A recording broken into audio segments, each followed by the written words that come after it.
Well, thank you everybody around the world for attending our growth tips from the C-suite. My name is Doug Bruhnke. I'm recording this with our team here in Scottsdale, Arizona at the Global Chamber World Headquarters. We are very honored to have 5 executives today that are really cranking away around the world in terms of, growing, adapting to the world. I mean, think about what's happening in the world today. Things are changing so fast in Asia, in Africa, in Europe, in the Americas. There's news every day about things that are happening that we have to keep up on. Trade policies are changing. We have Pulsinelli here in the room, and they're right up to date on all of the international trade. In fact, we're doing an event in September around what those changes mean for businesses. But today we're going to be focusing in on the C-suite. And so what are top executives really thinking about regarding the world? How have they gotten to where they are, and how are they processing all of these changes that are going on in the world? And so our first speaker is dialing in from Singapore. And Nazri Muhd, you'll see his information on the documents regarding this event. We will be recording this event, and we'll also have a blog post describing everybody's background and history. But Nazri is an extraordinary person, and I've actually ultimately met Nazri here in Scottsdale, Arizona, or at least his company. His company was interested in U.S. expansion many, many years ago. He's subsequently been very successful around the world, and we're going to be talking to him about, how has he gotten to where he is? How is he handling this regional growth? How is he adapting to the changes around the world? And then also be talking about some of the remaining changes. So Nazri, why don't you kick us off? Okay, thanks, Doug, for the generous introduction. Very pleased to be here in a company of great people, extraordinary guys like Doug, who has been relentless in his expansion into Asia. And we had a chance also to meet up in Singapore, where we actually exchanged a couple of ideas, couple of plans, amongst others, as part of our overall market expansion strategy. Perhaps I would like to start off by giving you a little bit of an idea about the business that we are in shortly before we move into the kind of challenges and opportunities that we see in this part of the world. Basically, I head a group where we are basically the business of creating technologies that disrupt industries and businesses, yet with a sole purpose of improving lives. Okay, this cover segments such as the education sector, the banking, the accountancy, the legal services sector. And what exactly do we deal with? We basically deal with artificial intelligence analytics, big data analytics through the use of artificial intelligence, AI. So much has been discussed about how AI destroys jobs or cull jobs, and that is not true at all. If you go deeper into the effects of how the technology is being deployed in all of these industries that we mentioned, you will realize that it actually creates more value-adding jobs, and that is what we've been busy with. Because of the wave of fintech, because of the rise of technology disruption all over the world, we've seen a lot of demand for our kind of solutioning that basically empowers organizations. Now, what are the challenges or strategic issues that we face currently?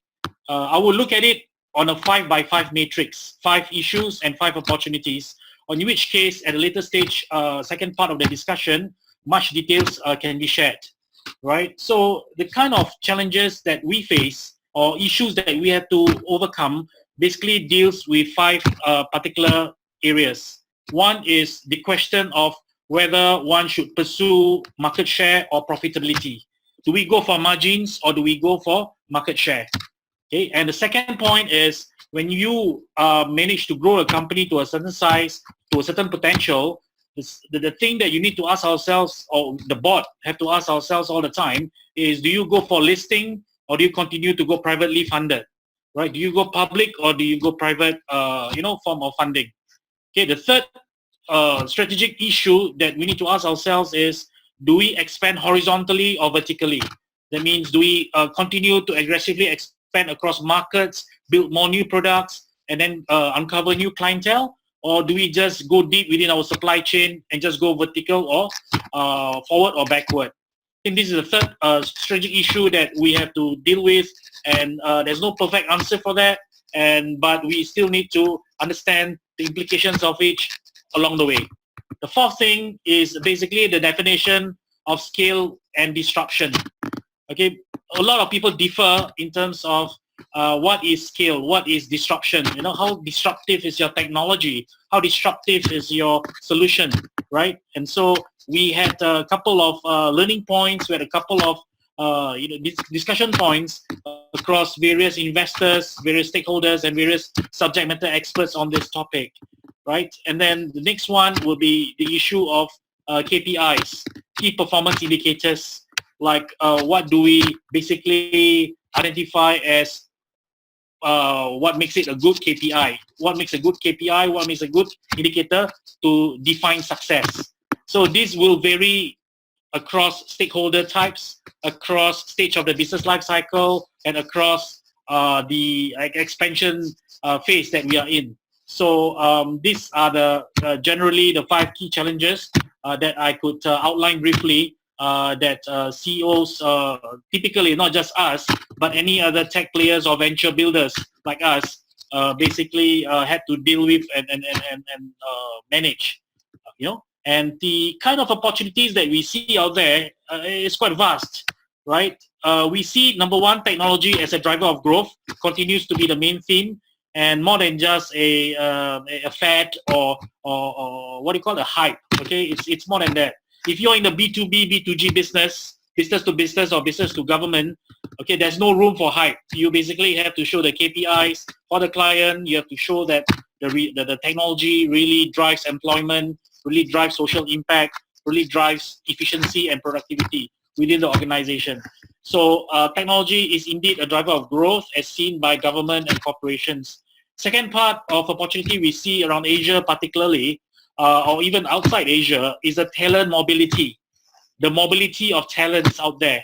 Okay, so we believe that to get the best people, you cannot just limit yourself or limit the recruitment to just within your geographical coverage, within your country of origin, the country of domicile. You have to go beyond Singapore and beyond Asia to look for the best of talents out there.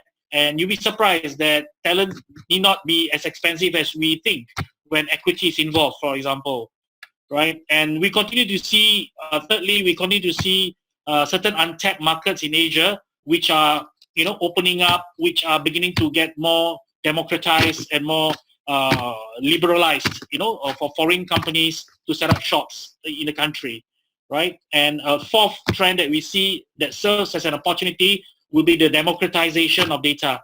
Okay, government, corporates, and banks no longer keep data entirely in their own, organization. They now begin to create APIs or interfaces for people to tap onto the data, okay, and mine it, and then, you know, share it back to the public, to the various users. So, and the last but not least, as I mentioned, the rise of fintech is real. It's no longer a hype. It's something that banks see as a serious threat and opportunity at the same time to their operations, where customer engagement, where technology is being used to improve the customer experience, dramatically. So with this, Doug, and members of the panel, I would like to, end at this point in time our 5x5 take on the challenges and opportunities that we see in this part of the world, and at least in our part of the business. Thank you, guys. Thank you, Nazri. One of the just kind of an overall summary of what we're doing here. The 5 speakers. Nazri is really in technology and fintech, and he's very well versed, being headquartered in Singapore in emerging Asia. So they're very well established in Singapore and Malaysia, as an example, and they've been growing out from there. And so a lot of his perspective has been based on that, in addition to their global expansion. So thank you, Nazri, for what you brought there. We'll be having each of the speakers give about a 5 or 6 minute introduction, and then I'll have 3 questions to ask, and then so each one of you store your questions. Those of you who are on the line and watching from wherever you are, you can put in your questions by chat, and we'll be able to process those as well. And so don't hesitate from wherever you are to ask your questions. There's a little bit of a thread around our speakers today in financial, because we've got a couple folks that are in that world. We've also got a thread on the sustainability side, which includes Rudy, that's here in Scottsdale, but also our next speaker, Richard Robertson. Richard, he leads a company called SEER, Strategic Environmental and Energy Resources. Very international fellow, born in the Democratic Republic of Congo, and he has been leading his company through really a very exciting time in sustainability. Richard, calling in and being in Denver. Welcome for Global Chamber Denver and Global Chamber. Thanks for speaking today. Thank you again, Doug, and thank you. It's great to be a part of this panel with the other distinguished panelists. Yes, Doug, as you said, I'm currently COO of SEER Incorporated. That's SEER.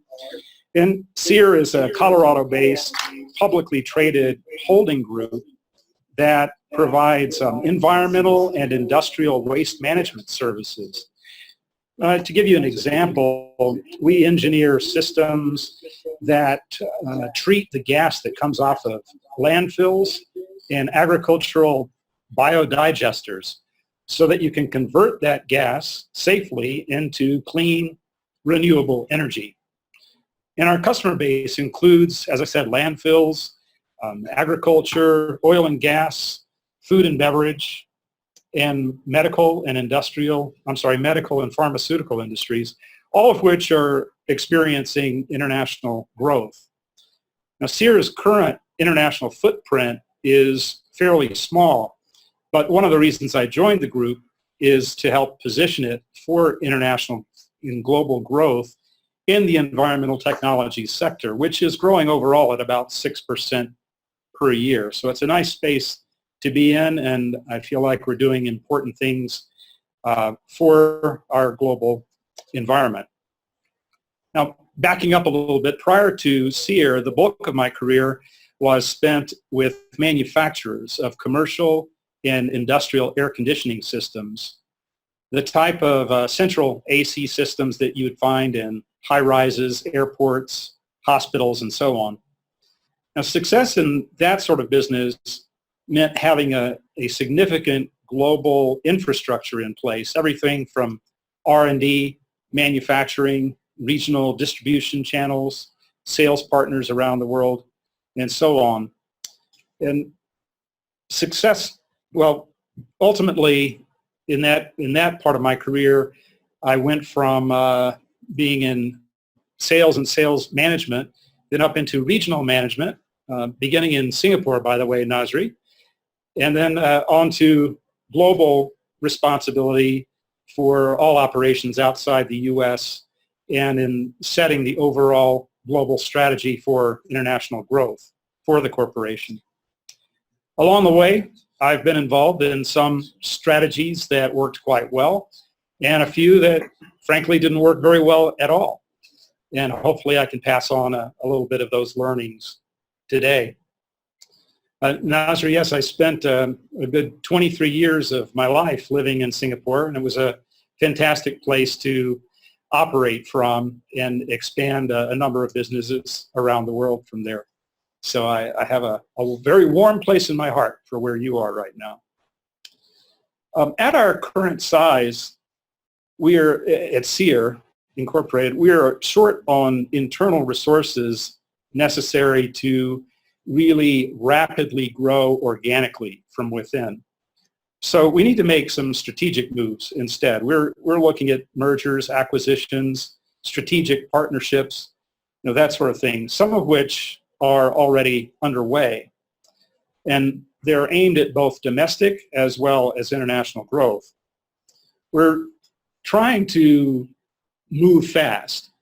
And I feel part of moving fast, it gives you the advantage of learning quickly. We're trying to get our technologies out into the field, including internationally, as quickly as possible so that we can learn from real world experience how to adapt those technologies to fit the local market in each international target, each place that we're targeting internationally.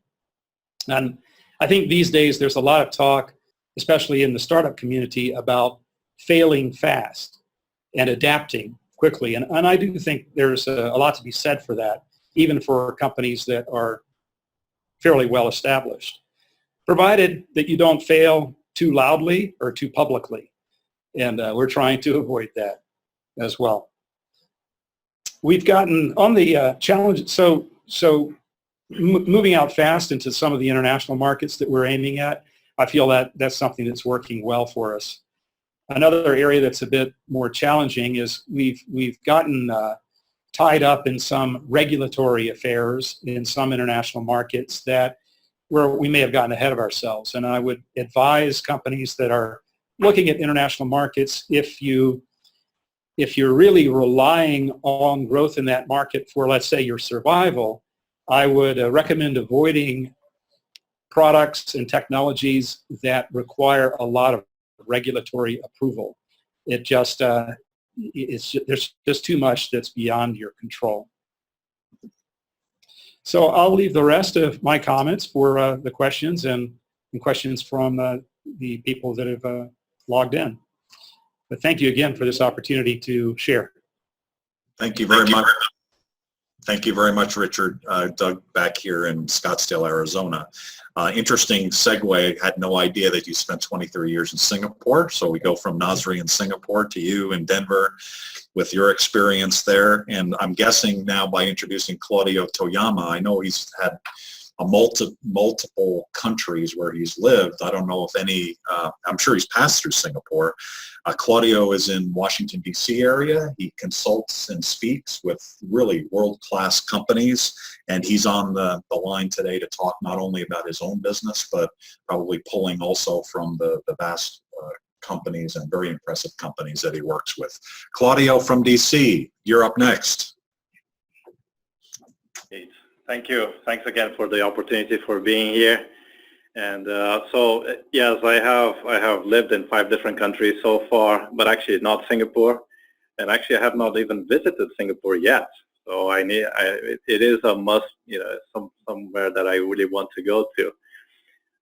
So the international expansion, talking about regional and global growth, actually just talking about Toyama and Company. So we are a consultancy dealing with leadership development and customer experience.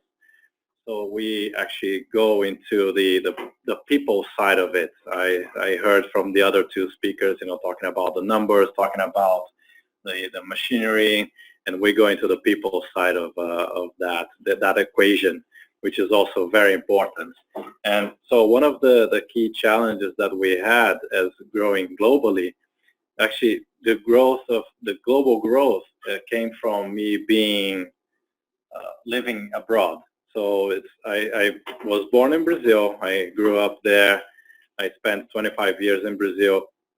And then when I started moving, I had a job in Japan, so that was not an issue. And then, when I went to live in Italy, I was just studying there, so that was also not an issue. But when I went to the UK, and that's when I started my company. But before I started my company, I was actually working for different companies over there. And the main challenge there was actually to find connections, because it was pre-internet. So I'm dating myself here. So it was much more difficult to actually make contact. And of course, Global Chamber did not exist. So it's so much easier now with Global Chamber to have a connection in different countries. And it's so much easier with the internet and with LinkedIn and with other places. But the main challenge currently, so basically I spent 12 years in London, before moving here to the U.S. I've been here in the U.S. for 8 years. And so when I set up the company in London, dealing in leadership development and all, I already had my network over there. But coming here to the U.S., I had started all over again because I did not have any contacts over here. And that was one of the key challenges for the growth.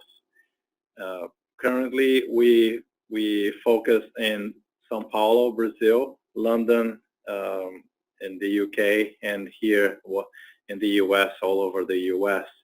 So and in terms of the global growth, it has been primarily getting to know people, and also not only getting to know people, but also getting a cadre of facilitators, cadre of consultants in each one of the locations that are really good, that are world-class facilitators as well to work with us.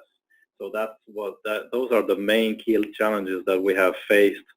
So first of all, the contacts, and the second of all, the cadre of facilitators and consultants that we have, in each one of the places, because they need to be top notch. And so how do we get to overcome some of these challenges? Right now with the internet, it's so much easier to do that, to actually find out who do you know in some places. So for instance, I use LinkedIn. I was just in São Paulo 2 weeks ago, and I met the regional global chamber director over there. So we exchanged business cards, and we are exchanging contacts, and so now it's so much easier to do that. So these are the key main challenges that we faced, and so it's all, for us, it's about people and that part of the equation. Thank you very much. Claudio. Yeah, actually, it's a good contrast with what Nazri talked about. Nazri is one of the smartest people that I know relative to financial analysis, but at the end of the day, and Nazri is good at this too, the people part of it is just so critical to business success. So thank you very much for bringing that back to us. Very, very critically important. Our next speaker is going to be joining me right here.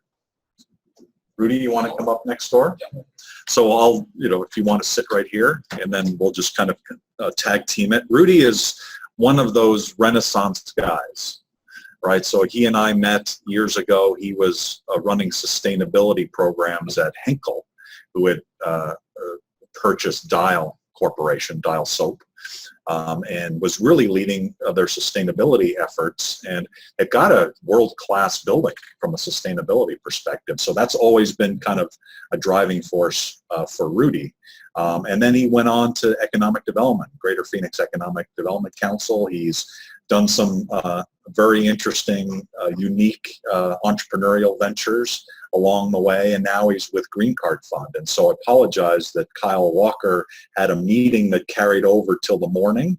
He is on a plane at this moment, and even though we probably potentially could do it from the plane, who knows what happens in planes these days, so you never know. So we've got Rudy here to talk a little bit on behalf of Kyle and the other business owners at Green Card Fund with their success, what their challenges are, and addressing some of those. So Rudy, why don't you take it?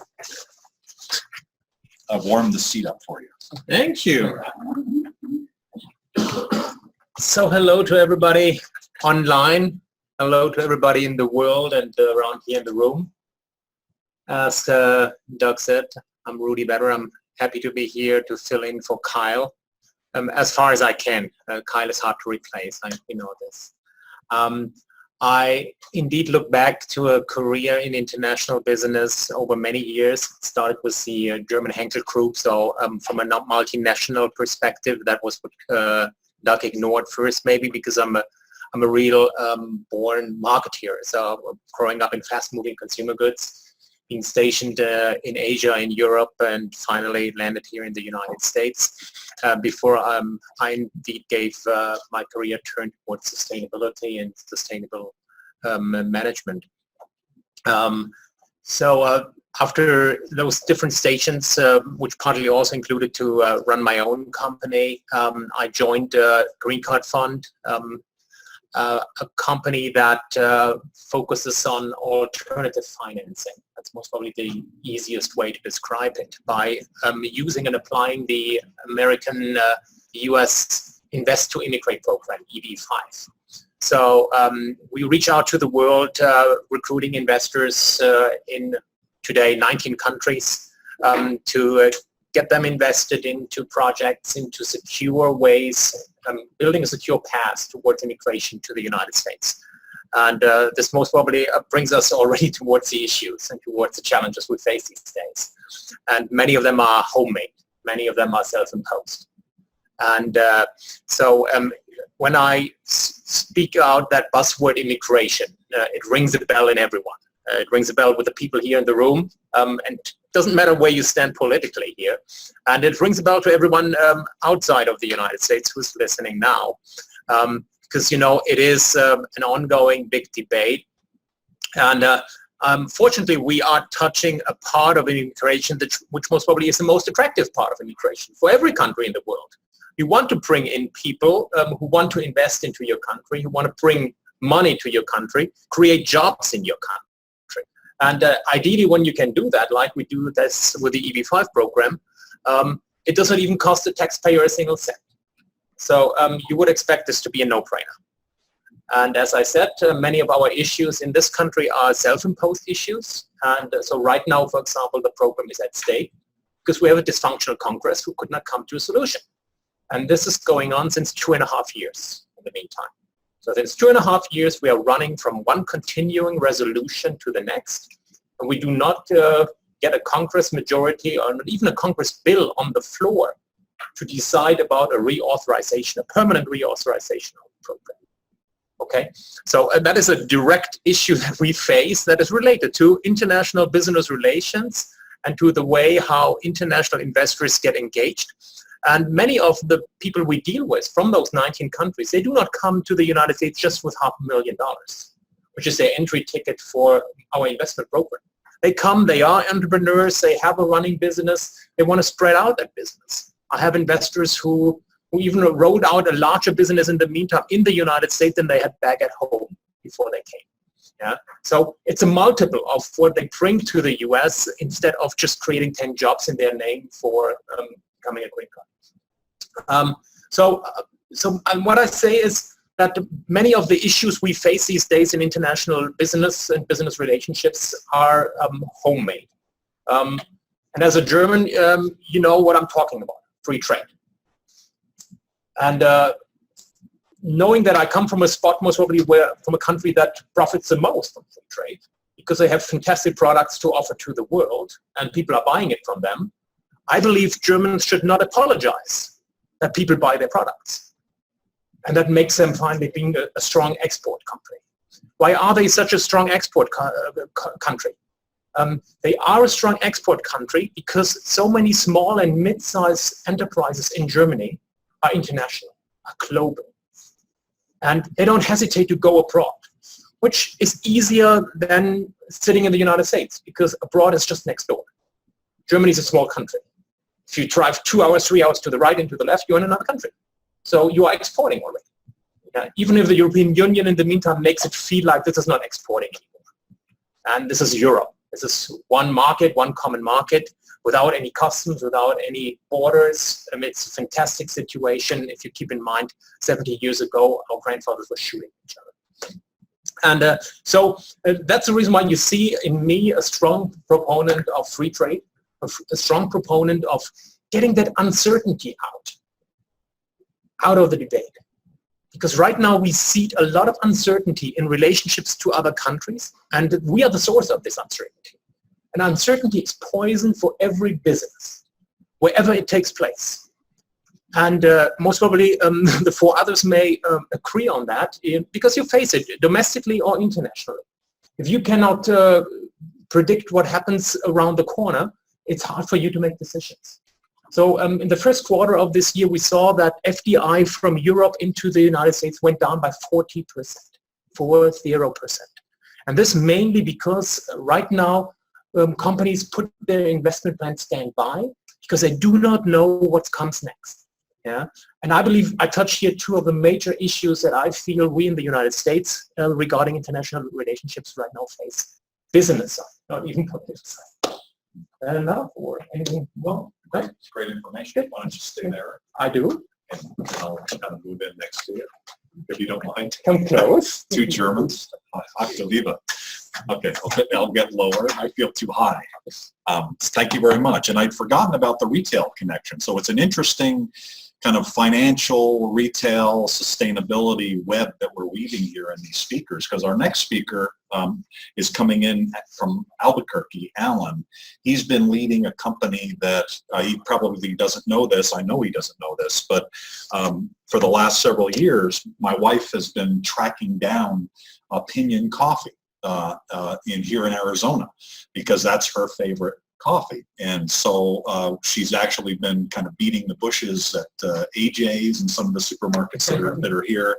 You know, you better stock this, and she's been putting in all sorts of requests. So we've been able to get, you know, Opinion Coffee, and lo and behold, a few months ago, they joined us as members. So Alan, really appreciate that, and we're going to continue to do our best to on many levels to help Opinion Coffee. You've taken over a relatively, compared to certainly Henkel, a relatively small company, a regional company that has a big profile in the retail side.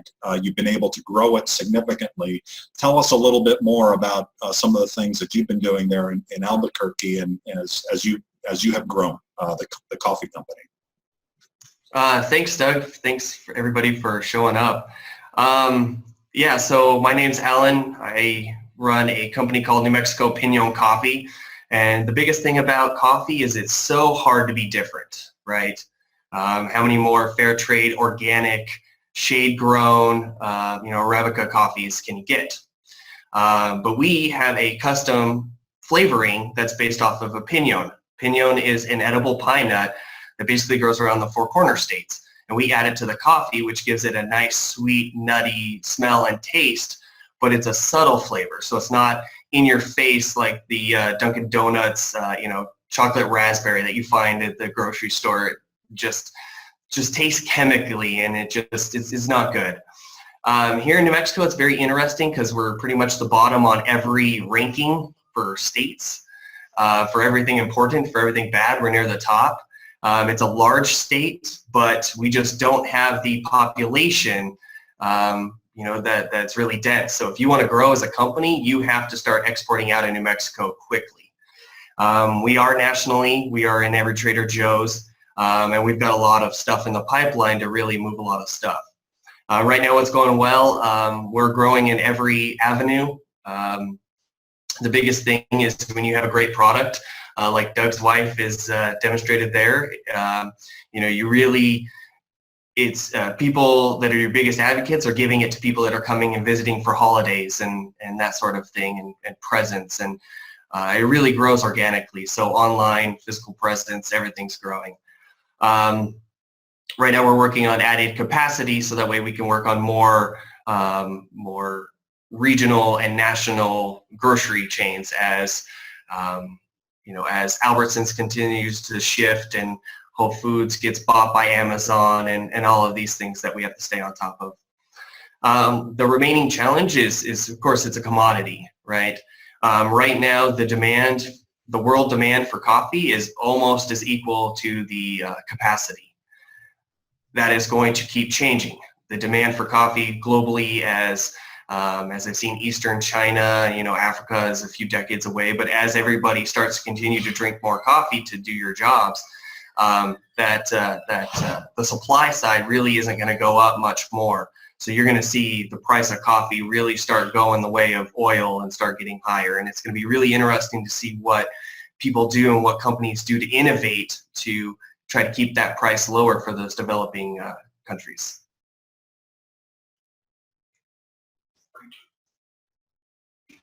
Thank you very much for those opening comments, Alan. And by the way, I think my wife's attraction to it, and maybe mine, is the pine nuts is actually quite popular where she's from in Greece. She's a Greek American, and pine nuts is very much integrated into their cooking, and so that whole nutty thing is, I've learned to enjoy and like, and so that's definitely kind of where she's coming from. So I'm assuming Greece and the Middle East might be a really great market for you. So maybe you've already investigated that, but it's something to think about. So regarding kind of the first round of questions, so be thinking about any questions, and as undoubtedly you already have, and anybody here or anybody around the world who's in the audience, if you're near a computer, please write a chat, and Cesar will raise the question, and anybody here that has a question, just come on up and we'll be happy to have you ask the question. We just ask in any location around the world, if you do have a question, get the attention of your global chamber host, come up and be in front of the speakers in the microphone so that we can see you and hear your question. So I do have a few questions. As I've listened to some of the conversation, all of the conversation that you guys have shared, you've all achieved success. And so tell us a little bit more about what it took to get there. There were a couple key things that I heard today around the word commodity, which none of us really like to hear, the niche concept, the adaptability and the flexibility, and the fact that things are changing so rapidly. Tell us more about, Nazri, you talked about the 5 key challenges. There's lots of challenges, but how have you taken those challenges and really kind of transformed them into opportunities for your business? And how are you doing that on a day-to-day basis? How do you get those processes into your business so that you can adapt on a day-to-day basis? Who would like to take that question first? Don't be shy. Well, I'll jump in. This is Richard. Yeah, I want to reflect on something that Claudio brought up, which was the people side, because in technical industries like I come from, we tend to focus a lot on the know-how, the technical knowledge and so forth. But honestly, it's everywhere. Know-how is important, but the real key is the know-who, and the knowing who domestically in the U.S. is important, but I would say it's even more important internationally.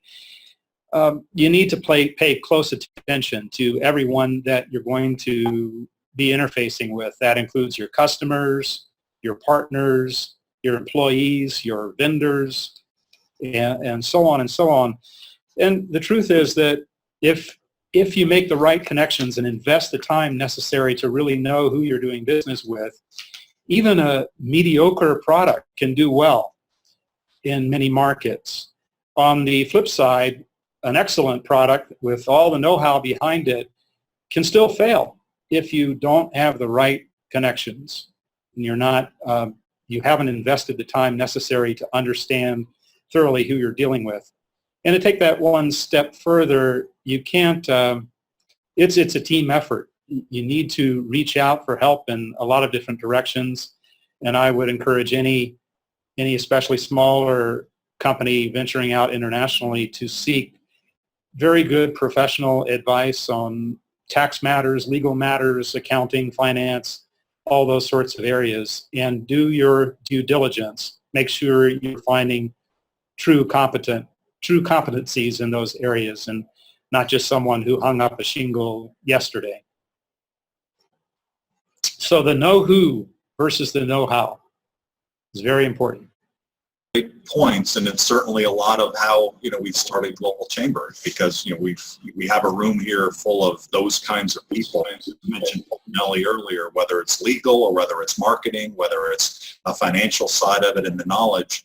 There's knowledge in general, but then there's knowledge specific to growth. Whether you're growing from here across the country or whether you're growing around the world, each one of those has another level of complexity that not everybody is used to and not everybody is familiar with, and not everybody has blazed that trail. So those are really good points. Nazri or Claudio, any comments, or Rudy, any comments? Yeah, I can add to that. Thanks, Richard, for bringing that up. yeah, know-who is very, very extremely important. And also all the regulations and everything, because for instance, just one example, I have been dealing with Brazil, since I moved out of Brazil 22 years ago, and it is very interesting how the barriers to entry are ridiculous. They are so difficult because they have so many taxes on products that come from the outside. And for us, for instance, which we're dealing with services, there is so much in terms of all the regulations, and actually not in terms of regulations, but in terms of taxes. For instance, if a consultant goes in Brazil and they're not based in Brazil, the company will have to pay 60% more for the services just because they are based outside.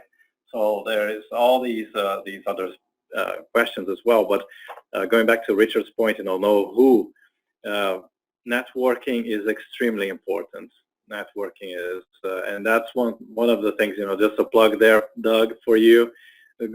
That's one of the key aspects of Global Chamber that I love the most, because I can go into a location and I contact Doug and I contact Cesar and say, do you know anyone in that location? And there is a warm introduction happening there. So that's key also to doing business internationally. That is key. Thank you. Thank you much, Claudio. And by the way, another really important aspect is getting your own word out. And Claudio, if you definitely connect up to him in LinkedIn, he's everywhere. If you go into LinkedIn and you're connected to him, you're seeing him in Brazil, and the last couple of weeks you've been everywhere. You've been doing television programs. It's in New York, so you're extraordinary. So keep up the great work. Yeah, and here's Rudy Vetter. Yeah, I can add something which is maybe also related to what I sometimes observe regarding the international outreach of American companies, especially when I compare to where I'm originally from. And it is that kind of go out and find out, and don't wait until it comes to you. And in many ways, I would like to encourage people to go out and look, where is my market outside of my domestic sphere. And as an example, when we started Green Card Fund, we were in 2009 in a situation where project financing was almost not existing anymore. And you know what I'm talking about. Most probably everyone in the room right now nods. So that's a sign. Because banks were not lending anymore. And so Kyle Walker found out about EB5 and as a potential alternative financing tool. So he packed his bags together with his partner, and they traveled to China to really find out, to go there and to say, is there an interest in this product, more or less, in this service, in this what we have to offer here? And so that real experience is it that finally drove us into the direction where we are today, that we have in total financed 425 million in projects all over the United States. And so it is really that moment, where you have to pack your bags, you have to go there. And that's indeed, I completely agree, where a Global Chamber, for example, helps you, where the network kicks in. Is there somebody that I can contact, that I can meet, who builds me a connection to somebody there? There are economic developers all over the world, not only here, who are willing to embrace that wish and to welcome you and help you to get the connections you need. Yeah. No question. Nazri, you've done that in Singapore, right? I mean, I can't even imagine. My head spins when I think about how well connected you are, both in Singapore and around the world. Yeah, I think I can certainly resonate with many of the points shared by the other distinguished panelists, right? About the need to grow fast organically, to export fast, to venture into various countries and secure new market share, find new connections, and Global Chamber certainly provide that avenue and platform for many of the things that we are doing now and going to do in the future. Now, I just want to go back to the earlier points shared by Claudio, right, and Alan and the rest of the members about the know-who and the know-how. I think that it is very important that the know-who and the know-how factors are a very permanent part of our issues and opportunities that take place that we face. For example, when you talk about certain parts of Asia, whether it's China, whether it's Malaysia, or whether it's Vietnam or Thailand, the know-who plays a far more important factor than the know-how. Know-how is just a means to an end, right? So you have a differentiated product, you have a niche solution, right? But it won't go anywhere if you don't know the right people in those jurisdictions, right? So I mentioned about the 5 points earlier with regards to market share versus profitability. So if you want to secure the fastest market share possible in a developing economy, right? First of all, other than the fact that you need funds to scale up very fast, right? But you certainly need to have the people to be the multiplier for you, to connect you to the right places where there's a community of businesses and community of professionals that's able to, give you the opportunity. So there are different advisors or board of advisors that you can form in that regard. People who are very familiar with cost restructuring, people who are familiar with pricing strategies, people who are familiar with margin enhancement, vis-a-vis somebody who is into market share at the expense of profitability. So such points bring up one particular new issue, which is if you have the know-how and the know-who, then so what? So who do we select? Who do we get at the end of the day? So who do we get? And people who has the know-how and the know-who. It matters. It's very important to know what sort of issues we face to be able to get the people who are experts in the know-how and the know-who factors. So it's very important for us to define our own gaps, our own problems, our own needs before we actually go into the know-how considerations. So when we are considering public listing or a trade sale, certainly people who are experienced in either one will be an important factor to consider, because somebody who has listed 10 companies and you get that fellow on board and he's able to help us avoid the risks, the cost of mistakes, for example. So these are very important factors for us when you are in a fast-paced sector, the tech sector. Many things change in a matter of days or even weeks. We got to be very cognizant and got to be very alert on all the dynamics that's been happening affecting our industry. Every other minute or every other hour, there will always be new startups coming up with new technology. So they need to stay ahead. I think some of you mentioned about, and I think Rudy mentioned about managing uncertainties in his own context, right? So for us, having the foresight, having the predictability, managing uncertainties in terms of competition, in terms of getting to know people who has the connections, are all barriers to entry for our industry. They may not be foolproof barriers to entry, but it does provide some kind of defense mechanism for competition to sweep you off the ground, right? So I think from the know-how angle, it is an important factor, particularly in the tech sector, right? More so because of the speed, right? Of the speed and the rapid, dynamics and the challenges, the speed of how things change are very important consideration. So the more you get to have the know-who factors resolved, the issues resolved, the faster you'll be able to address the issues that I highlighted earlier for us, which is just to recap, market share, profitability, doing listing or going private, do we go horizontal or vertical, how do we scale, how do we disrupt industries, and how do we monetize and set in place KPI mechanism to define success. So how we turn this into opportunity then becomes a consideration of know-how and know-who. It's very well captured, by you guys in terms of summarizing the issues and challenges faced by any other entrepreneurs. Thank you. Speaking of who, Nazri, we have a question from a very important who, and that's Mike Patterson of Polsinelli. Thank you. Nazri, we have a fintech practice and we're looking a lot at blockchain and payment systems, et cetera. One of the things I'm seeing is there's tremendous upside. Bill Gates has said that blockchain and some of these fintech technologies will be bigger than the internet was to our lives, and is radically going to change in the next 10 years our lives and how we operate.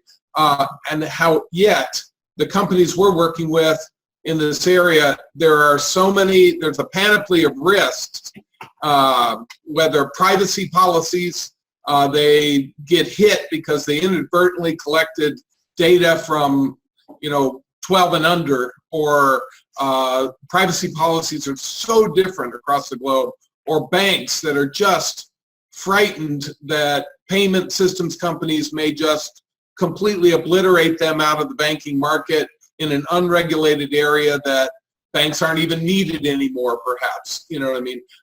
To companies that are saying, how can we, who owns this data? Will I be out of, even though I've collected it, do I truly own it in the end, and will I be able to license it? Will my whole business model go away?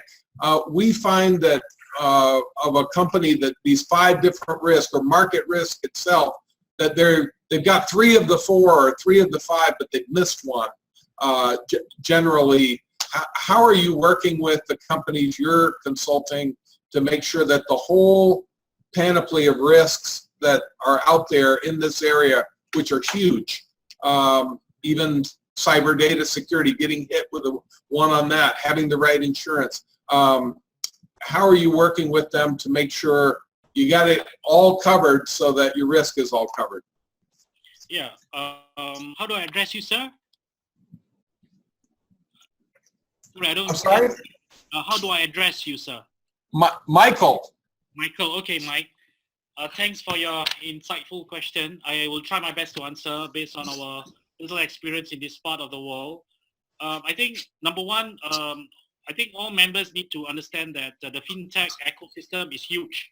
Okay, payments is just one of them, right? Obviously, and regulators themselves, the central banks themselves, are struggling to catch up with how to regulate, how to protect particularly the data and the security of transactions, right? The personal privacy data. So in Singapore and Malaysia, in ASEAN particularly, in particular Singapore and Malaysia, there is, of course, the PDPA, right? Personal Data Protection Act, which prohibits, the players from using the private data without consent of the owner of the data. And this is strictly adhered to. To date, there has been no breaches by any fintech players in this part of the world, in Asia, that we know of, that is of catastrophic nature. And Asians generally are very fearful of the repercussions of what regulators have in store for them. Having said that, most of the fintech players in Asia, believe it or not, are actually foreigners. They are actually from Europe or US, for example, and or even India and China, that set shop in ASEAN. You'll be surprised that about 60 to 70% of the fintech players, including payments guys, are actually foreign companies, and they are generally compliant. They are generally very careful about how data is being utilized. Because when we deal with them, the first thing they ask is, where would data come from? How would data be used? Are they going to be in trouble? They have lawyers advising them, taking care of the compliance aspects of it. So governments in Asia are generally, not because they don't want to enforce it, but the question is whether they know how to enforce it, and whether there are ways or loopholes to take advantage of it to the detriment of the users. Having said that, from moving away from regulatory to the analytical side of it, with every problem there's always opportunity, right? So in the payments world, there are emerging companies or technologies that look at fraud or even breaches, okay, what we call the RegTech. So from fintech, RegTech was born, right? RegTech is regulatory technology to look for fraudulent activities, to look for breaches, to look for compliance issues using either artificial intelligence or some form of data analytics, cognitive analytics to actually look for patterns and look for unusual activities. So these are ways that, not just from regulatory side of it, but also from technology side of it, where you can actually identify some gaps and patch those gaps over time. Having said all of this, it's unlikely that, whether regulators or private sector players or even startups themselves, right, are able to solve the problem overnight. This issue of security, this issue of democratization of data, this issue of ring fencing what is legal and what is not. It will take time, I think, through regulatory sandboxes and roundtables that governments all over the world are doing. I think that we will get there, but it will not be so soon that all of the gaps can be plugged immediately. For the benefit of people or members of the audience who's interested in a certain publication published by our central bank in Singapore, I strongly urge you to get a copy from us, produced by the Central Bank of Singapore, that lists out the 100 problem statements faced by financial institutions, which would include which are tiered into 4 categories. 100 problem statements tiered into 4 categories, namely the number 1, customer engagement experience. Number 2, RegTech compliance issues. Number 3, financial inclusion, right? And number 4 is a whole gamut of various innovative solutions. These are actually pointers gathered by the industry players, by startups from all over the world with regards to the problem statements or problems or issues faced by financial institutions. We'll be happy to share this through global chambers for dissemination to the rest of the audience. Thank you. Thanks, Mike. Fantastic. Yeah, Mike has been shaking his head. Yes, so I'll get you guys connected for sure. Thank you, Nazri. Great answer. Great question. I feel shamed. I'm just a chemical engineer, so I'm not as smart as Mike in terms of his knowledge and his know-how. And I'm going to come back to you, Alan, because we've talked about know-how and we've talked about know-who, which for some reason I've never really kind of thought of it that way. But there's also a know-what. So you have a know-how, you know who to connect up with, but then you have to know what to do, right? So how, Alan, have you been working with that with Pinion Coffee? You pronounce it differently. I'm sorry. So I think you said Pinion, right? Pinion Coffee. Sorry for my mispronunciation. How do you get the what to do? How do you make those kinds of decisions in your business, and how has that worked for you? Let's see here. In terms of what really? Well, in terms of like, how have you made, you guys have grown significantly.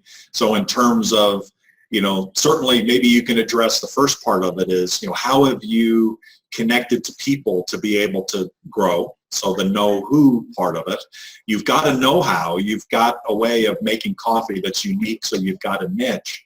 And then there's the know-what. So now that you have the product, you have the connection. So how have you then leveraged that into what to do and which markets to come into? How have you made those decisions, and how is it working out?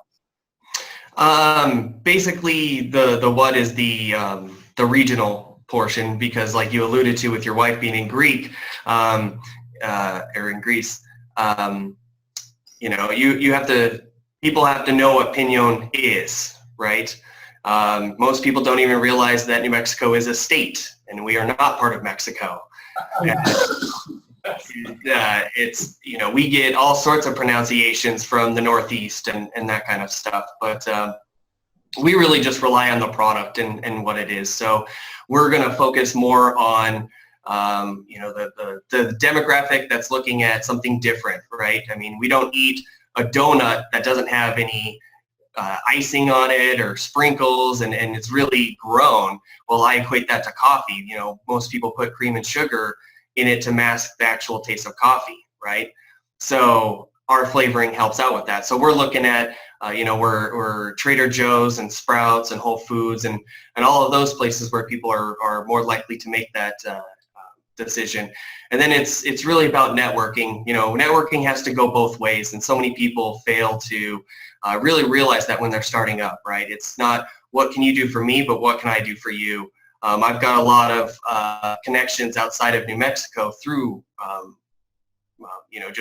just being reciprocal with networking. I helped out one guy, and he was able to introduce me to a online, it's basically they specialize in SEO and Amazon, and they were just purchased by the nation's largest sales and marketing firm.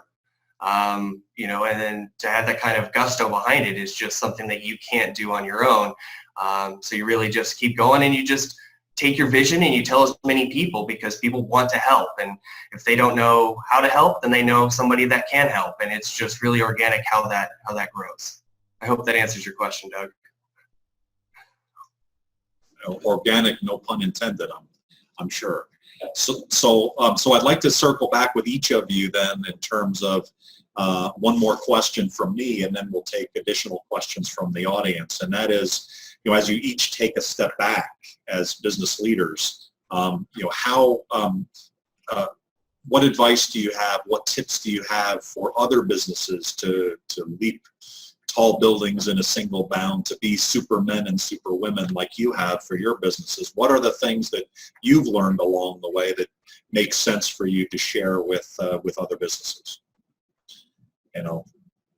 Any of you can start. I can smell something burning. So Rudy is right next to me. I think he's still thinking about it. I think I can start. It's Claudio from Baltimore, Washington region.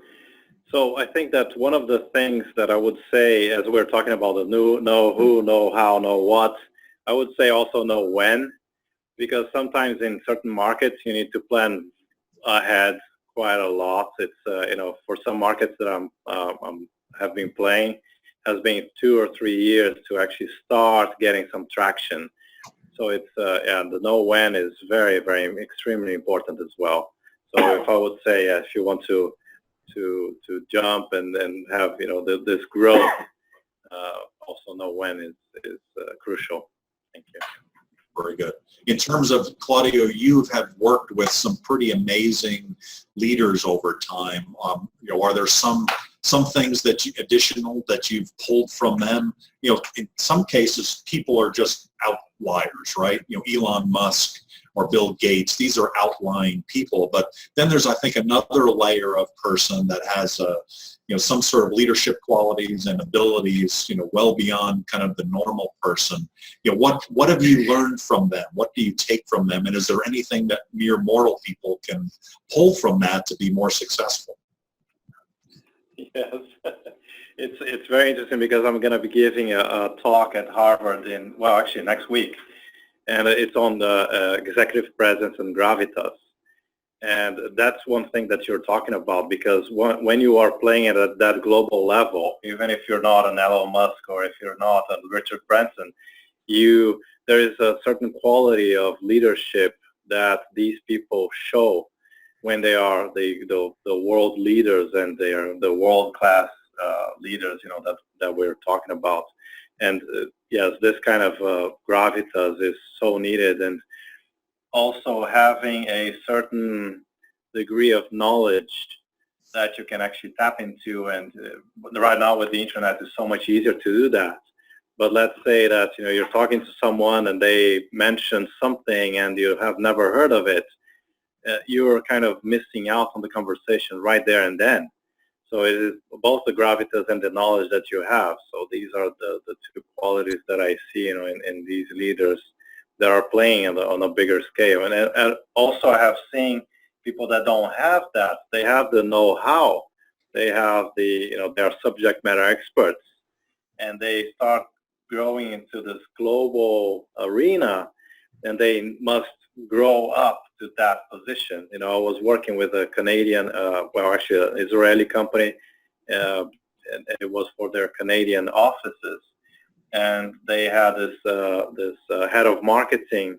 She was the head of marketing for Canada, and she was growing into this leadership role to be the global head of marketing. And so, the work that I did was actually exactly doing that, growing her into this this mindset of the gravitas and what is your poise and how do you stand and what is your confidence level. And it was not just about know-how anymore. It was the know-how got her there, but what she needed to actually grow to that stage, the bigger stage, was much larger than the know-how. Gotcha. Certainly very important for all of us. What do you think, Rudy? I can say something.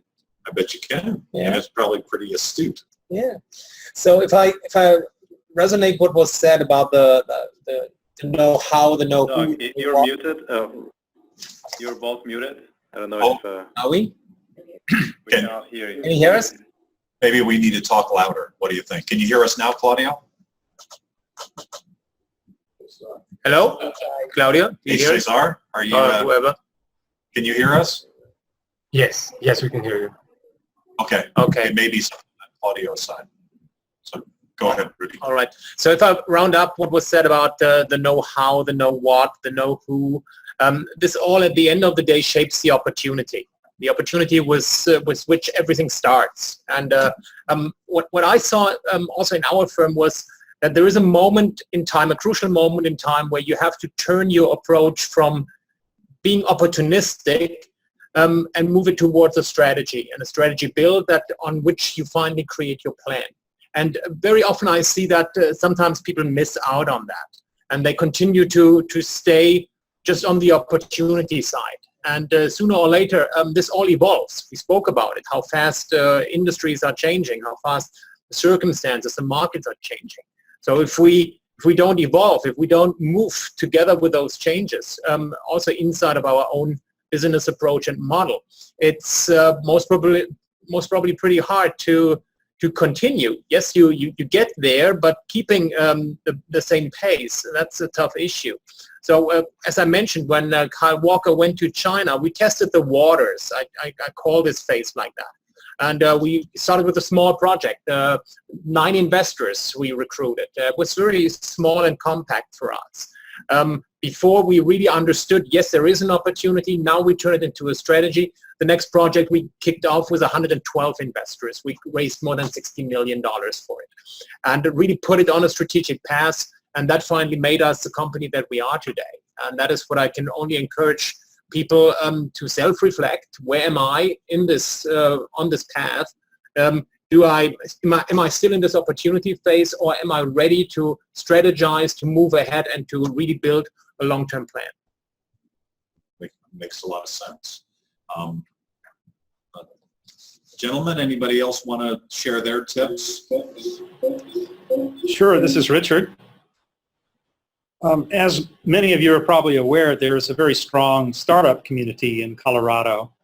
And so in my spare time, I've really enjoyed mentoring startups here. And sometimes I get asked the question about when is it the right time to try to expand internationally and look beyond your domestic market. And what do you need, what sort of resources do you need to make that step? And of course, having cash resources, people resources, and many other things like that are very important. But I would say the one thing that rises to the top, and this applies to both small, medium, and large companies, is commitment. I like to sum it up by saying it's not about capital, it's about commitment. And to give you an example, earlier in my career, I was with a company that had quite a lot of capital, and we wanted to expand into some key international markets. So we took the approach that if we build it, they will come. So we invested in some very fancy regional distribution centers and filled them with lots of great products and built very modern manufacturing facilities. And frankly, it didn't work that well because turns out we didn't really have the right products for the markets. We hadn't done our due diligence on adapting the products to the market. To make a long story short, I feel if we hadn't had the money in the first place, we would have found a much faster path to profitability. And that's what I try to convey now, is that it's great to have the capital, but it's not the most important thing. The most important thing is to have the commitment in your organization, and it can't just be from the top down. it needs to be integrated. You need to have an international integration in your company where all the key parties and players are truly see the vision for and benefits for international growth and will get behind it. And then if you have that, you'd be amazed what you can do with relatively little capital. So it's not about capital, it's about commitment. The rule there is start off your company with no money. That's not how you did it, Nazri. You've had some money, you've had supported, but I mean, I'm exaggerating the point. Thank you, Richard. Really appreciate it. Alan or Nazri, you want to share some tips? Let me unmute my audio for a bit.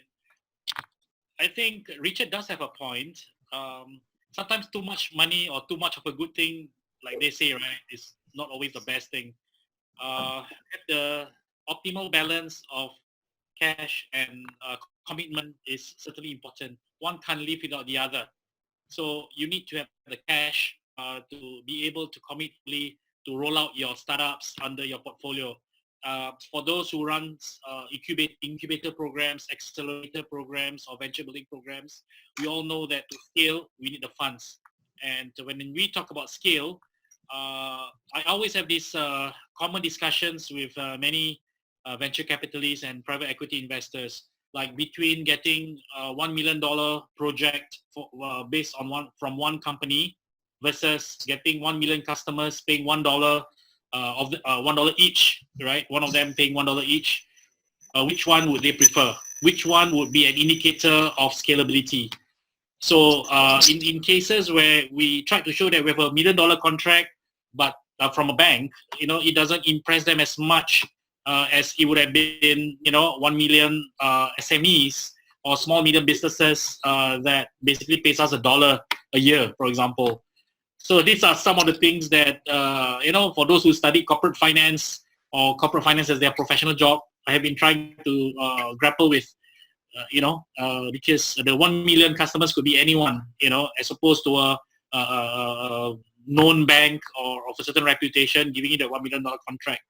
So these are the little things that we find that in the last 3 years, we have to unlearn and relearn some of these new developments, whereby having that money is important, but you can't throw it down the drain, right? You can't just that there's a spectacular startup I think in China, if I'm not mistaken, where the VC poured millions of dollars in the hope of creating the Uber of umbrellas.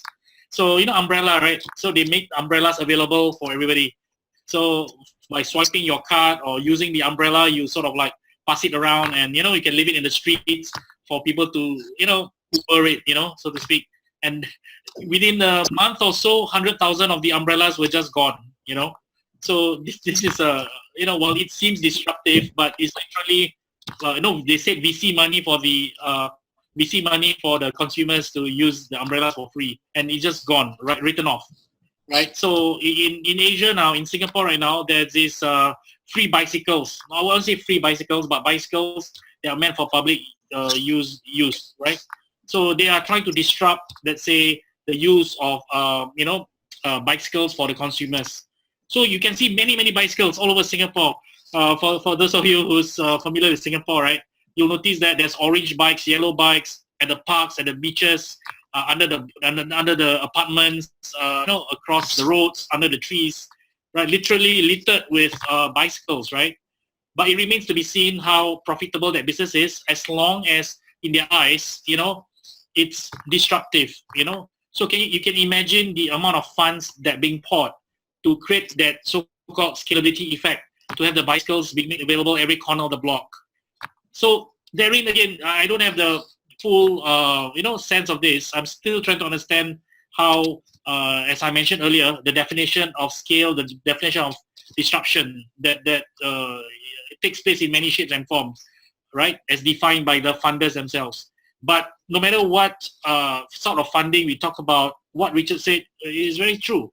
At the end of the day, without the commitment, the cash will just go down the drain, right? Without a commitment towards the business model, without commitment towards getting your customers who eventually pay, without converting your pilot programs into commercial viable product eventually. If you don't have a commitment for that, I think the money is going to be written off, right? The funds is going to be written off, and will be written off in your P&L. It will appear. So I think at the end of the day, we need both cash and commitment. The million-dollar question will be, what is that optimal level, right? So it varies from industry to industry. It varies from stages of the business life cycle. It varies in terms of what sort of risk appetite you're having at that point in time. So these are one of the 5 challenges, as I alluded earlier, like the definition of scale and disruption, and mapping it against the funds required. It is going to be a challenge. It's going to be an issue, and I don't have the full answer for it, but it is something that only time can tell, and only the commitment will be able to be tested through time to be able to see the outcome that we want. Yeah, thanks. Very good, Nazri. We have about 5 minutes. So Alan, did you want to address the overall tips? And then we have one question, and that might kind of wrap us up. So Alan, are you there? Yeah, I'm here. Okay. So I think the only thing that left to be said on that is find the right people. If you want to grow really fast, you find the right people and you put them in the right seats. They can do amazing things for you.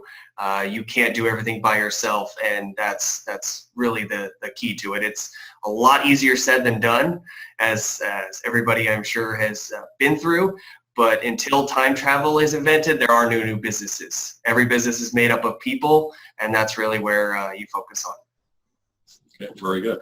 And as any good company, good coffee company, you find the right people and then you grind it out, right?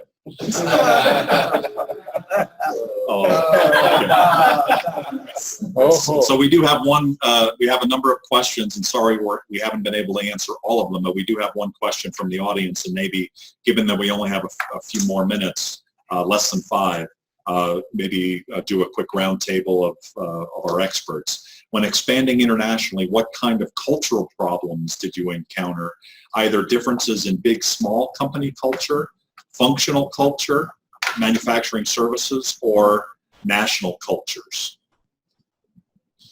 Rudy, you've got the cultural thing in spades, right? In terms of you're coming from Germany, you've had to deal with the Americans, you're doing business in Asia. I mean, cultural issues all over the place. All over the place, yeah. And I would call them most probably the largest influence are the different national cultures or regional cultures, however we want to call them. Because at the end of the day, small businesses work as small business wherever in the world. They have, if you bring it down, they have the same kind of issues, they have the same kind of challenges. Large companies as well, wherever they are. So why are they different? Because they are located at a different part of the world. And the circumstances, whether they are regulatory, whether they are just cultural, religious, name it all, make it so different. And because we are so different. And so my experience with all the cultures I was confronted with, the hardest one for me was Japan. Working with Japan was so really diametrically different to what I am as a very open, outspoken person who is straight on the point, very German sometimes, you know. We love to be direct. So I really had to learn how to deal with Japanese people and their type of culture. Even if we had the same kind of destination in mind, there are plenty of different ways to get there. And that kind of ability to learn from each other, to be always open, learn and understand that your way is not the highway, it's not the only way. There are plenty of other routes to go. And then adapt yourself and find the right middle wherever it lies. And that has always been for me a major takeaway whenever I was confronted with cultures, even when they are very far away from where I came from. Very, very good point. Any other comments about cultural differences? The cultural difference between New Mexico and everywhere else is pretty wide. Well, this is Richard. And Richard, And building on what Rudy said, which I completely agree with, It's great to keep a very open mind and be flexible in as many areas as you can when you reach into new territories, new cultures that you may not be familiar with. But take with you your core values and decide and understand what your core values, which ones are most important to you as an individual, as a team, and for your particular company or sector that you're focusing on.